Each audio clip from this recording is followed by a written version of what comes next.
भारत में लोकतंत्र की नींव बहुत मजबूत है, लेकिन अब वन नेशन वन इलेक्शन का प्रस्ताव इस मजबूत लोकतंत्र को एक नई चुनौती देने के रूप में सामने आ रहा है। जब चुनावी प्रक्रिया और लोकतांत्रिक संस्थाओं को लेकर कई सवाल उठ रहे हैं, तब इस कदम को लागू करने की कोशिश एक गहरे राजनीतिक खेल की ओर इशारा करती है। यदि हम गहराई से इस प्रस्ताव का विश्लेषण करें तो ये देखने को मिलता है कि ये कदम एक और साजिश हो सकता है जो देश की राजनीतिक स्थिरता और लोकतांत्रिक व्यवस्था को खतरे में डाल सकता है।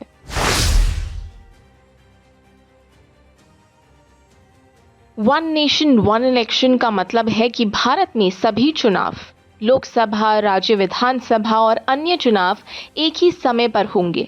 इसका उद्देश्य चुनावी प्रक्रिया को सरल और सस्ता बनाना है, ताकि बार बार चुनावों के कारण होने वाले खर्च और प्रशासनिक अड़चनों को कम किया जा सके। सरकार का ये कहना है कि ये कदम प्रशासनिक और संसदीय कार्यों में स्थिरता लगाए और संसाधनों की बचत होगी। हालांकि सुनने में अच्छा लगता है, लेकिन जब हम इसके पीछे की राजनीति और प्रक्रियाओं पर विचार करते हैं तो ये स्पष्ट होता है कि इसके छिपे इरादे कहीं और हैं, जो देश के लोकतंत्र और चुनावी प्रक्रिया को प्रभावित कर सकते हैं।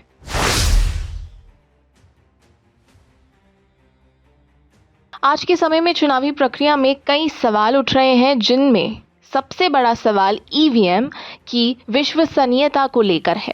चुनाव आयोग द्वारा जारी किए गए आंकड़ों के बावजूद कई विपक्षी दल और नागरिक संगठनों इस पर लगातार सवाल कर रहे हैं।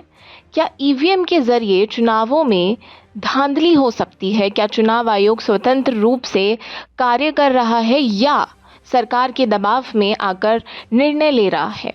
ईवीएम पर लगातार उठ रहे सवालों के बीच सरकार द्वारा वन नेशन वन इलेक्शन का प्रस्ताव रखा जा रहा है। ये सवाल उठता है कि जब चुनाव प्रक्रिया पर ही विश्वास कम हो तो इस प्रस्ताव को कैसे लागू किया जा सकता है?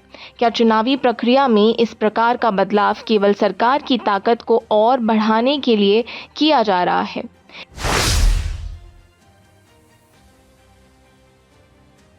एक और महत्वपूर्ण पहलू है चुनावों में होने वाले भारी खर्च का।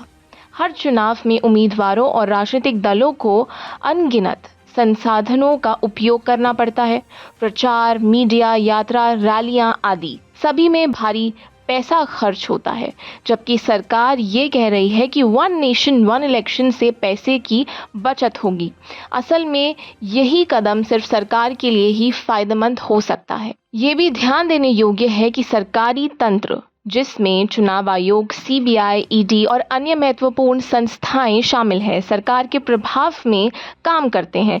सीबीआई और ईडी जैसे संस्थानों पर विपक्षी दल अक्सर पक्षपाती होने का आरोप लगाते हैं। अगर चुनाव का ये सिस्टम एक साथ हो जाता है तो क्या इन संस्थानों का प्रभाव बढ़ जाएगा? क्या न्यायपालिका को भी इस स्थिति में कोई चुनौती नहीं आएगी?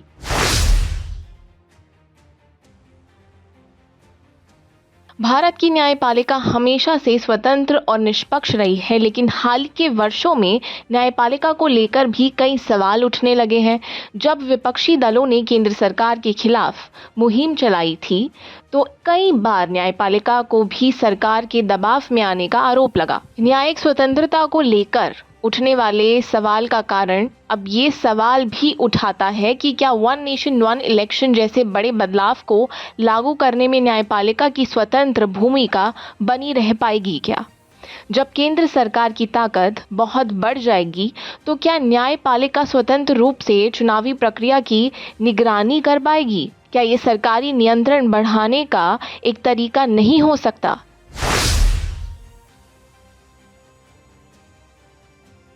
विपक्षी दलों और कई विशेषज्ञों का मानना है कि वन नेशन वन इलेक्शन का ये कदम एक राजनीतिक साजिश का हिस्सा हो सकता है। जब नरेंद्र मोदी और उनकी सरकार की लोकप्रियता में गिरावट आ रही है तो इस कदम से सरकार अपनी स्थिति मजबूत करने की कोशिश कर सकती है। सभी चुनावों का एक साथ होना बीजेपी के लिए फायदेमंद हो सकता है, क्योंकि ये मोदी की राष्ट्रीय छवि को और भी मजबूत करेगा। राज्य चुनावों में क्षेत्रीय मुद्दे सामने आ सकते हैं, जो बीजेपी के लिए नुकसानदेह हो सकते हैं। यदि एक साथ चुनाव होंगे तो मोदी के नेतृत्व को और बढ़ावा मिलेगा और राज्य चुनावों के मुद्दे दब जाएंगे। इसके अलावा वन नेशन वन इलेक्शन से सरकार के पास एक बड़ी चुनावी मशीनरी होगी जो उसे पूरे देश में प्रचार करने में मदद करेगी। इससे विपक्षी दलों के लिए चुनावी मुकाबला कठिन हो सकता है क्योंकि उन्हें चुनावी प्रचार के लिए बहुत कम समय मिलेगा।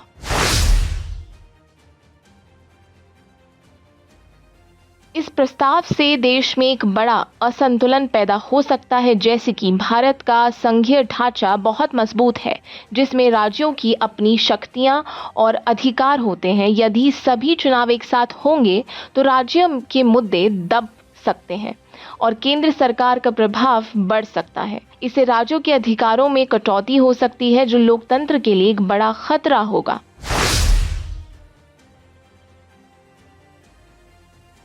और दूसरा, एक साथ चुनाव होने से विपक्षी दलों को अपनी स्थिति बनाए रखना और स्वतंत्र रूप से चुनाव प्रचार करना मुश्किल हो सकता है। चुनावी संसाधनों की कमी और समय का अभाव उन्हें कमजोर कर सकता है। ये लोकतांत्रिक प्रक्रिया के लिए हानिकारक साबित हो सकता है।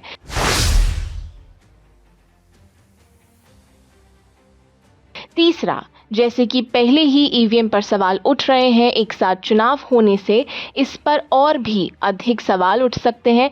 क्या इससे चुनाव की निष्पक्षता पर खतरा नहीं आएगा? वन नेशन वन इलेक्शन का प्रस्ताव एक जटिल राजनीतिक कदम है जो केवल प्रशासनिक लाभ के बजाय एक गहरी साजिश का हिस्सा हो सकता है।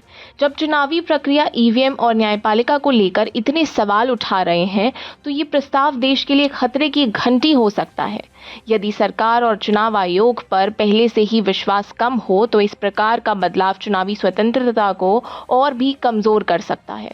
इस प्रस्ताव को लागू करने से पहले सरकार को ये सुनिश्चित करना होगा कि ये देश की लोकतांत्रिक प्रक्रियाओं को नुकसान नहीं पहुंचाएगा। वहीं विपक्ष को भी इस मुद्दे पर गंभीरता से ध्यान देना होगा ताकि लोकतंत्र की रक्षा की जा सके।